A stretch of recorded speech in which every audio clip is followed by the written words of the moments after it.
वंदितु सौ सिद्धि तुम चिलमणो बबम कदिम पत्ते वोच्छामि आहो मिडमो सुध के विली घड़िदम मोवरियंताड़म इडमो सिद्धाड़म नमो आयेली इडमो वज्रायाड़म इडमो लोये सवे साहोड़म।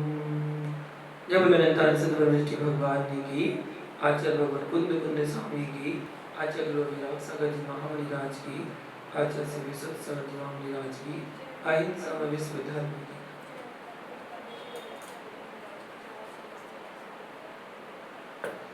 महानुभाव, कल हमने जाना था अंगी के बारे में।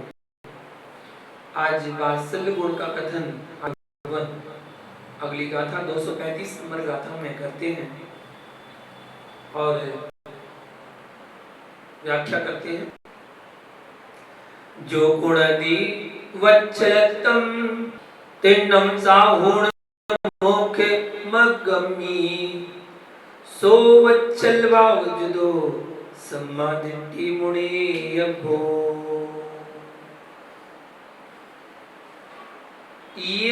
यह मतलब जो जीव मोक्ष मार्गे मतलब मोक्ष मार्ग में स्थित है, त्रायणाम साधु नाम मतलब आचार्य उपाध्याय साधु पद सहित आत्मा में अथवा सम्यक दर्शन ज्ञान चारित्र आदि में वत्सलत्व मतलब वात्सल्य भाव करोति मतलब करता है। सावत्सल्य भाव युत वात्सल्य भाव सहित सम्यक दृष्टि ज्ञातव्य, सम्यक दृष्टि जानना चाहिए। कैसा बताया आचार्य भगवान कुंद स्वामी निसंकेत निकांचित निर्विचिकित्सा मूल दृष्टि उपगुण स्थितिकरण वात्सल्य प्रभावना इन 8 अंगों से युक्त बंध भाव से रहित अबंध स्वभावी आत्म द्रव्य है। इसका व्याख्यान करते हुए कहते हैं सम्यक के 8 अंगों की अपेक्षा से तो अबंध अनित्यानुबंधी जन्म कसाय भाव से बंध नहीं है, परंतु शेष प्रकृतियों की दृष्टि से बंधक है। चतुर्थ गुण स्थान में आते ही इसी गुण स्थान में इसका निर्माण होना प्रारंभ हो जाएगा। यदि चतुर्थ गुण स्थान में अब मान लें तो सम्यक की सत्ता में चारित्र के अभाव में निर्वाण की प्राप्ति अन्यथोत्पत्ति, चारित्र की सत्ता में सम्यक की असत्ता में निर्वाण की प्राप्ति अन्यथोत्पत्ति, सम्यक की असत्ता में चार सत्ता को कह रहा है वह द्रव्य संयम मात्र तो हो सकता है। ज्ञान की दर्शन की सहचर उपलब्धि है। भाव संयम की दृष्टि से संयम की असत्ता में जहां सम्यक चारित्र शब्द जुड़ा हुआ है, बिना सम्यक दर्शन के सम्यक ज्ञान नहीं होता और बिना सम्यक दर्शन के सम्यक चारित्र भी नहीं होता। जब सम्यक चारित्र कहा जा रहा है तो अलग से सम्यक दर्शन कहने की आवश्यकता नहीं है, क्योंकि सहचर भाव है। जब दर्शन होगा तभी तो चारित्र सम्यक होगा, परंतु सम्यक दर्शन में सम्यक ज्ञान युगपत है। जैसे अग्नि में उष्णता, प्रकाश, दीपक का जलना, अंधकार का जाना, ये सब युगपत होता है, कोई अलग अलग होने वाली क्रिया नहीं है। सब सम्यक का होना, सम्यक ज्ञान का होना युगपत होता है, साथ साथ होता है। परंतु ध्यान रखना, कारण कार्य व्यवस्था अवश्य है। कारण कार्य व्यवस्था होने पर काल भेद नहीं है, सम्यक्त कारण है, ज्ञान कार्य है, फिर भी काल भेद नहीं है। कारण कार्य विधानम सम कार्य जानोपि, कारण कार्य विधान होने पर भी समकाल में होता है ऐसा जानो। पर चारित्र कमचर है, क्रमचर है, मतलब क्रम से ही होगा, दर्शन ज्ञान के बाद होगा। सम्यक दर्शन सम्यक ज्ञान होगा तभी सम्यक चारित्र होगा। स्यात् कथंचित् मिथ्या दृष्टि जीव ने जहां सम्यक चारित्र प्राप्त किया है संयमी बन रहा है और द्रव्य संयम पूर्व में प्राप्त कर चुका था, ऐसी जैसे ही सम्यक को प्राप्त होता है उसके तीनों युगपद होते हैं, तीनों एक साथ। किसी जीव ने पूर्व में मिथ्यात्व की सत्ता में द्रव्य संयम को धारण कर लिया, अभी उसके पास ना सम्यक दर्शन है, ना सम्यक ज्ञान है, ना सम्यक चारित्र है।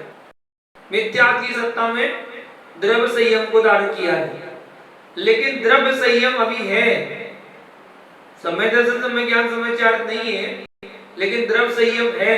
इतना तो आप समझते कि मिथ्या दृष्टि जीव हिंसा ना करे, झूठ ना बोले, चोरी ना करे, अब्रह्म सेवन ना करे, परिग्रह ना जोड़े, तो सदाचारी बोलते कि सदाचारी है, अच्छा आदमी है। लोक में जो सामाजिक क्रूर है उन पर विश्वास नहीं होता है। यदि आपको सदाचारी मिलते हैं जिनका खान पान शुद्ध होता है, भले वे जैसे हो, जैन ना हो, तो भी आप घुल करके और रहते हो। रास्ते में ट्रेन में अगर कोई मिल जाता है तो उनसे आप मिल जाते हैं, और भले वो जैन ना हो, ये किसी का वध नहीं कर रहे हैं, यह सम्यक की व्याख्या नहीं चल रही है, यह सदाचार की व्याख्या चल रही है। एक सदाचारी जीव भी सम्मान को प्राप्त हो जाता है, अरे फिर सम्यक चात्री असम्मान को प्राप्त होगा। लोक दृष्टि लोक पूजा मिलती है, लोक सम्मान मिलता है, यदि परलोक की दृष्टि से कहूं तो स्वर्ग को प्राप्त होता है। द्रव्य संयम में मायाचारी करने वाला तो निगोद जाएगा। मिथ्या दृष्टि जीव भी द्रव्य संयम का पालन कर रहा है, परंतु द्रव्य चारित्र में स्वप्न में दोष नहीं लगा रहा, वह ग्रीवक तक जाता है। द्रव्य संयम को तो पूर्ण भाव संयम रूप पालता है। जो द्रव्य संयम धारण किया है वो पूर्ण रूपेण पालन कर रहा है। तो द्रव्य संयम क्यों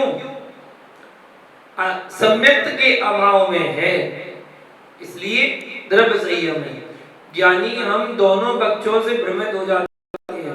एक पक्ष कहता है कि संयम से कुछ नहीं होता है, और दूसरा पक्ष कहता है कि संयम से सब कुछ होता है। भैया ये मानकर मत बैठ जाना कि मैं निर्वस्त्र हो गया हूँ तो संयमी हो गया हूँ, कपड़े उतार दिए हमने तो हम संयमी हो गए। व्रतिपना नहीं है, व्रत वृत्ति के साथ धारण वृत्तिपना है, वृत्ति होना चाहिए साथ। तत्पाद सूत्र में कहा हिंसा नितस्तेय ब्रह्म परिग्रह्यो वृत्तिर व्रतम। एक पुरुष जेल में बंद है, उसको हिंसा करने को नहीं मिल रही है, हिंसा भी नहीं कर रहा है, मिल भी नहीं रही, स्त्री उसके पास नहीं है, झूठ बोलने चोरी करने का अवसर नहीं है, परिग्रह उसके पास को दिखाई दिया है, तो क्या वो वृत्ति हो जाएगा? कुछ ही नहीं है पांच पाप में से, तो क्या वो वृत्ति हो जाएगा? नहीं। वृत्ति शब्द क्यों प्रयोग किया? किसी के मन में आ गया कि मुझे तो 4 शादियां करनी और उम्र भी ज्यादा हो गई है, जहां यहाँ तक भाव आ गया कि कोई शादी नहीं करेगा तो भगा ले जाऊंगा, लेकिन फिर विचार करता है मेरे कुल का तो बहुत ऊंचा नाम है, यदि ऐसा काम करूंगा तो लोक में हंसी हो जाएगी, इसलिए भगा कर तो नहीं लाऊंगा।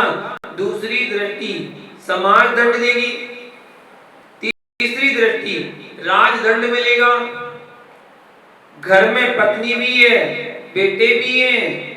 अगर नई पत्नी लेकर आऊंगा तो वर्तमान की पत्नी मुकदमा कर सकती है,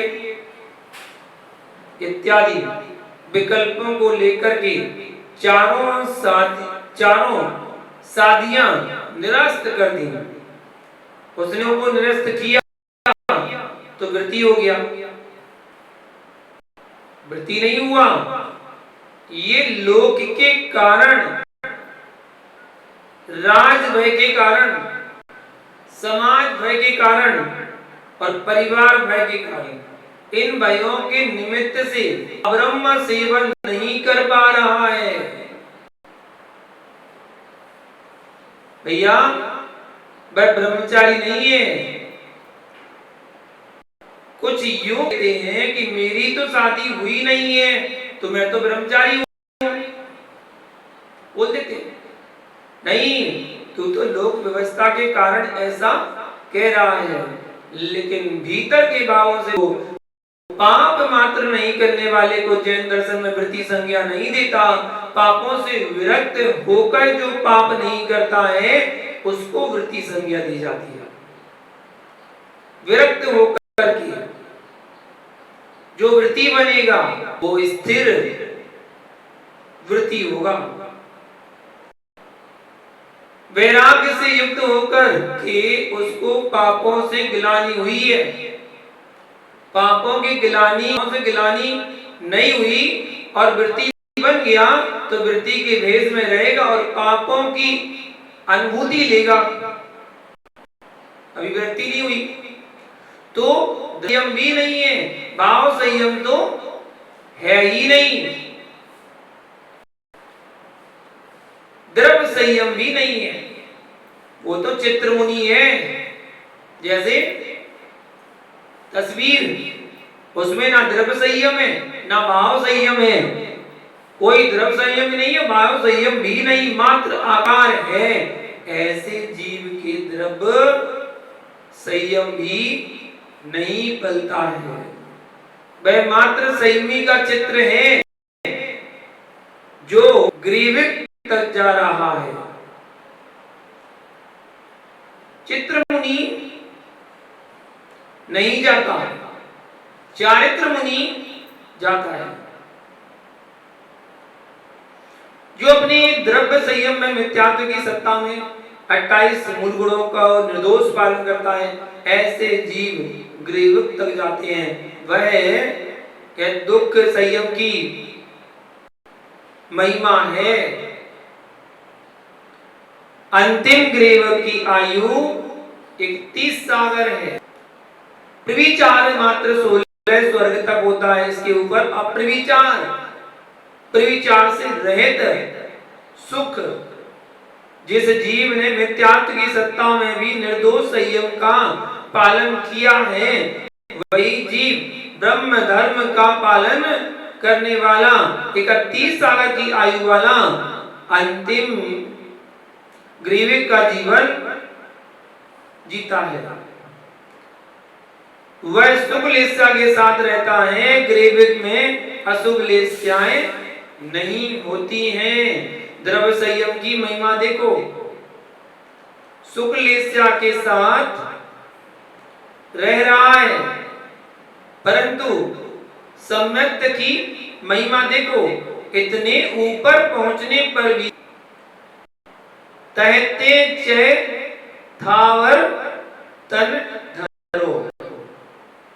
इतने ऊपर पहुंचने के बाद उचित होता है तो स्थावरों में जन्म लेना पड़ता है। सामान्य जाति के देव होने के लिए कितने भवों को संभालना पड़ता है। जो ग्रीवक में देव हुए हैं, उसने अपने द्रव्य संयम को संभालने में कितनी दृढ़ता रखी होगी, पर सम्यक्त की सत्ता के अभाव में सारा गुण मिट्टी हो गया।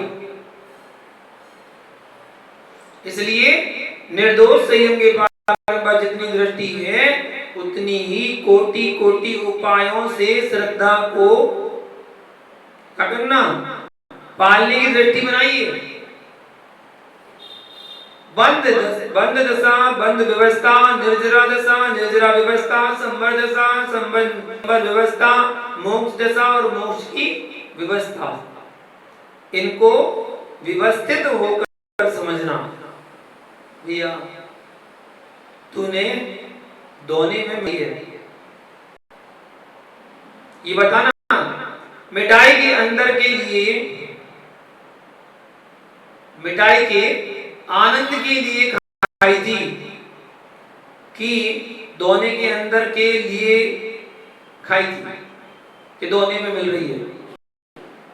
तूने कोमल कर पल्लवों पर मिठाई को नहीं रखा, दोने को रखा। दोनों को चबाने खाने के लिए नहीं रखा। फिर दोने को इतनी प्रीति से क्यों रखा है? क्योंकि उसमें मिठाई है। तब तक दाने को भी सुरक्षित रखने की है जब तक मिठाई है। अरे भैया दृष्टि तो दोने पर नहीं है, मूल में मिठाई है। ऐसे ही भैया आलम्बन आलम्बन है, साधन साधन है। तब तक साधन स्वीकारते रहना जब तक साध्य की अनुभूति नहीं हो रही है। पर साध्य की प्राप्ति के बाद साधन से दृष्टि हटाना ही पड़ेगी, स्वतः हट भी जाएगी, लेकिन पुरुषार्थ तो करना पड़ता है। यदि मैं प्रवचन कर रहा हूं तो आपको परमेष्टि के प्रति, दिगंबर मुनि के प्रति अलग भाव आ रहा है, ये अलग पक्ष है। परमेष्टि के प्रति भक्ति हुई है, इसे संवर और निर्जरा होगी। अब आपके मन में ये भाव आ रहा है कि ये मेरे गुरु मुनिराज हैं,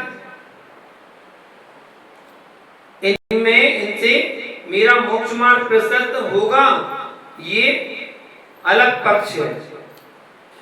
आप मेरे गुरु हो, आपने मुझे रत्नत्रय धर्म दिया है, मैं आपका उपकार नहीं भूल सकता हूं, परंतु ये ध्रुव सत्य है कि आपके नियोग से मैं लगाऊं इसका उपकार तो स्वीकारता हूं, लेकिन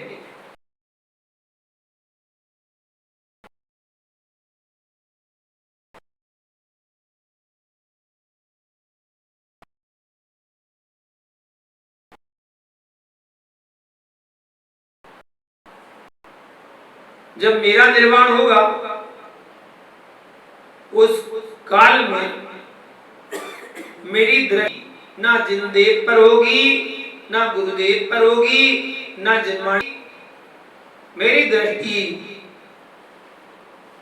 मात्र निजानंद की अनुभूति में होगी, तभी निर्वाण मिले। ये आस्था भी बनकर बनाकर चल, यदि ये आस्था नहीं है तो भैया एक कृषक भी इतना दाने में वही भात तो खा लेता है, पर दोने में पर दोने को छोड़ देता है, उसको संभाल के धोखे संभाल के रख ले। जो जिनेश्वरी दीक्षा को प्राप्त करके साधनों को साध्य भूत मान के जी रहा, वह पालन को, पत्तल को, दोने की पत्तल को जमा रहा है, कठोर है, पर जो है सो है। गांठ बंध रही, बांध रहे हैं, वे बंद में स्थान में है, वे निर्जरा स्थान में। जो छुरी बांध रहे हैं वे निगोद स्थान में। जैसे कंप्यूटर पर जितना भरा तो तेरा मोक्ष मार्ग समान मोक्ष मार्ग समाप्त। माँ नवजात शिशु का कितना ध्यान रखती है, ऐसे ही नवजात शिशु से भी अच्छे तरीकों से अपने को संभाल कर रखो। लू लग जाए तो उतारने वाला मिल जाता है, पर परिणामों को लू लग गई तो कोई उतारने वाला कोई नहीं है, उतारने वाला भी नहीं है। जो गाय बैल ऊंट आदि हैं, इनके तो नाक नथी हुई है, रस्सी है। कृषक रस्सी खींच लेता है, कहीं भी जाना चाहे तो उसे रोक लेता है, मार्ग बदल लेता है, वह स्वतंत्र होकर गमन नहीं कर पाता है। हे योगीराज, हे मुनिराज, जैसे बैल आदि त्रयंच कभी कहीं भी जाएं तो कृषक क्या करता है, तुरंत खींच लेता है, तुरंत ही खींच, वह प्रायश्चित होकर खींचता है, पराधीन होकर खींचता है। पर हे योगीश्वर, तुम अपने उन्मार्गी चित्त रूपी बैल उन्मार्ग पर जाए तो इसे जिनमार्ग पर लगाइए। ये कुंद स्वामी कह रहे हैं, जो सुमार्ग में स्थापित कर देता है, जो चेता, जो आत्मा वही स्थितिकरण से युक्त है। दूसरे जीवों को कामादिक क्रोधादिक भावों से अपने आपने कितनी बार संभाला है। हे संभालने वाले, तभी तक समझदार होते हो जब तक स्वयं के साथ नहीं घटता। रावण ने बुरा किया, रावण ने बुरा किया, यह तभी तक चिल्लाते हो जब तक तुम्हारा मन वचन का है। सोचो, ये वही तो चिल्लाता जब तक तुम्हारा मन रावण नहीं होता। पर को संभालना सरल है, क्योंकि संभालने में मुख खिलाना पड़ता है। धन्य बेजीव ऐसे गोटे काल में दिगंबर मुनि बने हैं, रत्नत्रय रूप परिणामों की वंदना है। हे मुनि, मैं तेरी वंदना नहीं कर रहा हूँ, आपके अंदर जो रत्नत्रय रूप भाव बैठे हैं उसकी वंदना कर रहा हूँ। लोग भोगों में लिप्त हो रहे हैं एवं आप जिनवाणी बनकर बैठे हो, आप योगी बनकर बैठे हो। ऐसी ग्रीष्म की तपन लोगों ने कितनी शीतल पानी की बोतलें ढाल ली होंगी, ऊपर से ढाल ली होंगी, परंतु 24 घंटे में एक बार का प्रण लिया। ये नहीं सोचा कि प्यास से प्राण निकल जाएंगे। ऐसे प्राणधारी योगियों को नमस्कार हो।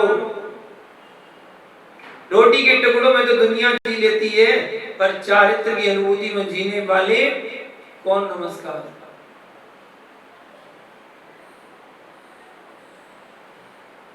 एक बार जल का प्रण लिया, ये नहीं सोचा कि प्यास से प्राण निकल जाएंगे। ऐसे प्राणधारी योगियों को नमस्कार हो। रोटी के टुकड़ों में तो दुनिया जी लेती है, पर चारित्र की अनुभूति में जीने वाले जी मिल रहे हैं। भैया सबके साथ कुछ कर लेना,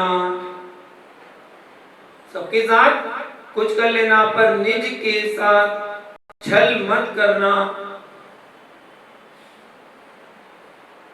धन्य हो उस योगी की ईमानदारी को, वह बाल को दबा सकता था, कंठ सूख रहा था, सता रही थी। फिर कोई योगी की ईमानदारी को गए बाल को दबा सकता था। कंठ सूख रहा था, गर्मी सता रही थी और कोई देख भी नहीं पाया, परंतु क्या हुआ, अंजलि छोड़ दी। इससे बड़ा ईमानदारी का देश नहीं हो सकता है। जितनी अवस्था शिष्य को गुरु के प्रति होती है, आस्था एक गुरु को शिष्य के प्रति होती है, उतनी आस्था गुरु भी शिष्य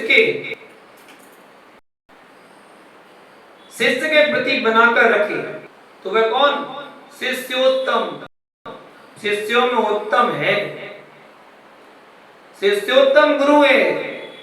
कभी एक साधु नगर में प्रवेश कर जाए तो हलचल हो जाती है, पर यहाँ लगता ही नहीं है कि 16 साधु 20 साधु लगातार विराजमान हो जाए, क्योंकि परिणाम 16 के हैं।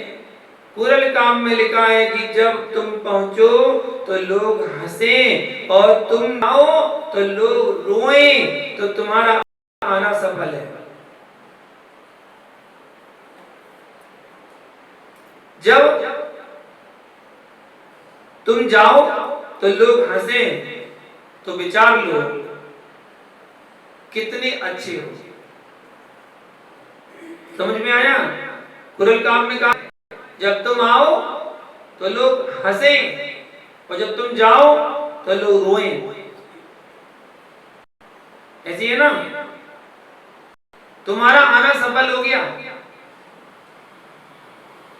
यदि आगम ज्ञानी होना है, तत्व निर्णायक बनना है, आत्मचर्या बनाना है, तो आपको रीति नीति का भी ज्ञान होना चाहिए। कौन सा ज्ञान?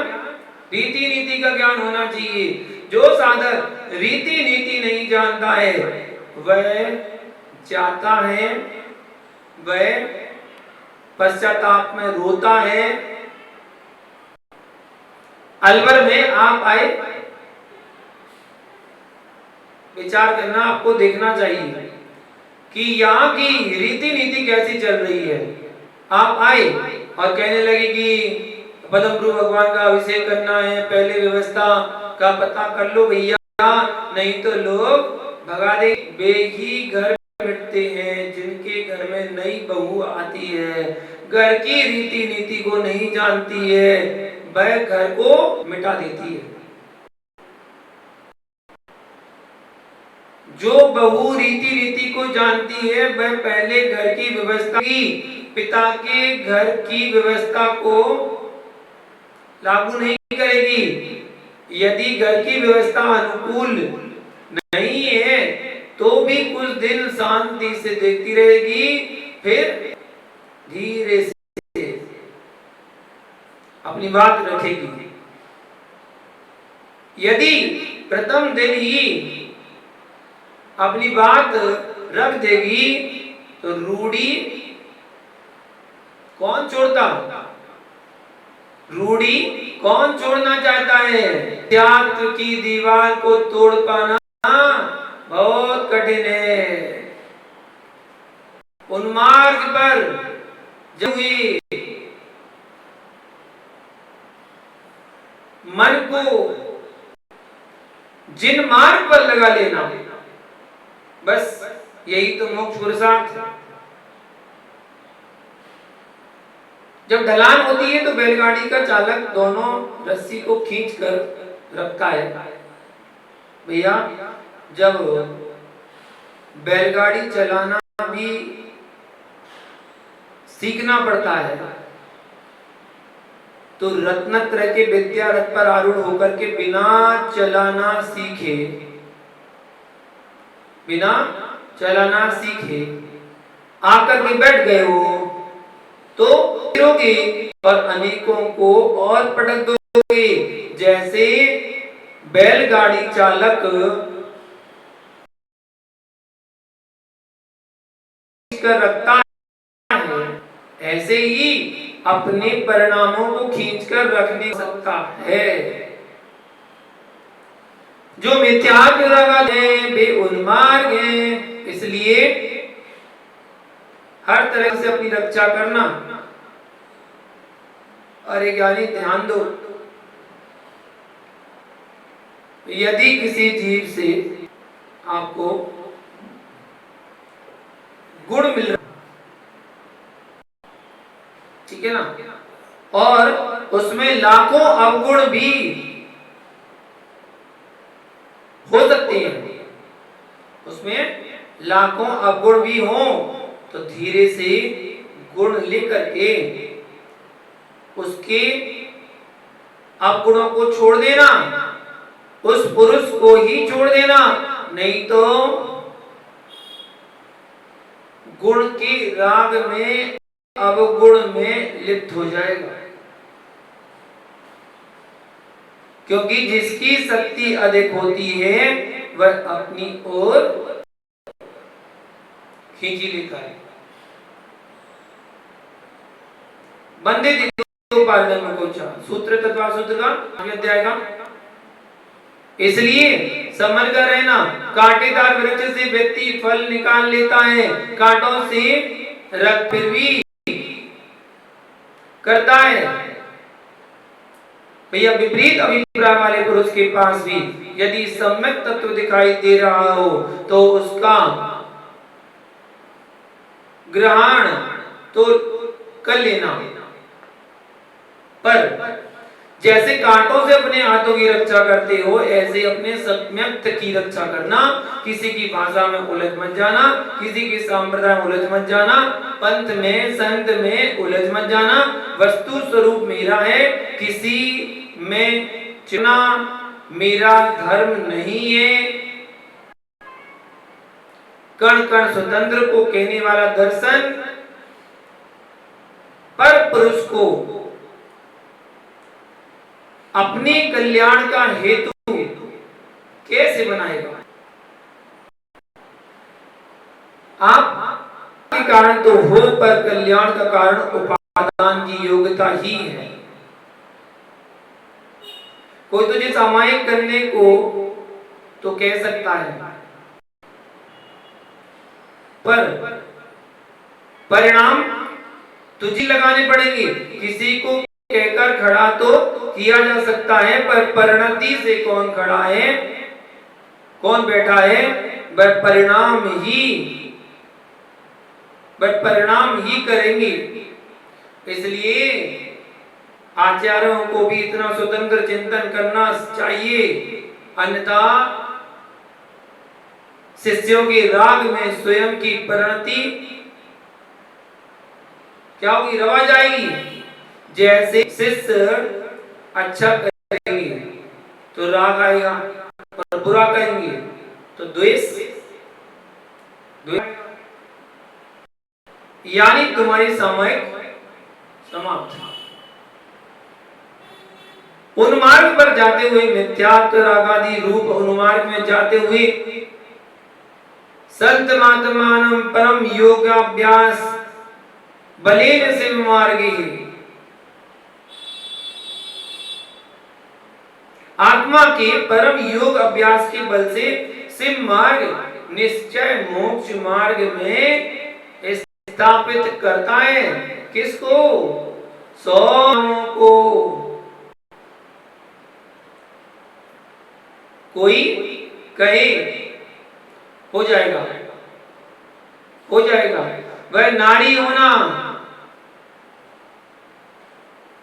वह हो जाएगा, हो जाएगा कह रहा है, वह नहीं होना। आपको अभ्यास तो करना ही पड़ेगा, करना पड़ेगा, और बार बार करना पड़ेगा। जैसे काठ की पट्टी पर शिक्षक शब्द उकेर देता है और विद्यार्थी उस पर अभ्यास करते हैं, ऐसे ही भैया तीर्थंकर भगवंत ने, निर्गंथ आचार्य भगवंतों ने मोक्ष मार्ग की पट्टी तो दे दी, मोक्ष मार्ग की पट्टी तो दे दी है, पर लिखो तुम्हें ही पड़ेगा। परम योग के अभ्यास के बल से गिर रहा है, फिर उठ रहा है, गिर रहा है, उठ रहा है। सोचो, उठ रहा है और उठते उठते गिरते एक क्षण ऐसा आपका गिरा, एक क्षण ऐसा आएगा कि फिर उठते उठते ही चला जाएगा। हजारों बार परिणाम गिरते उठते हैं, पर अपने आप को गिरा ही मत देना। हे वीरों,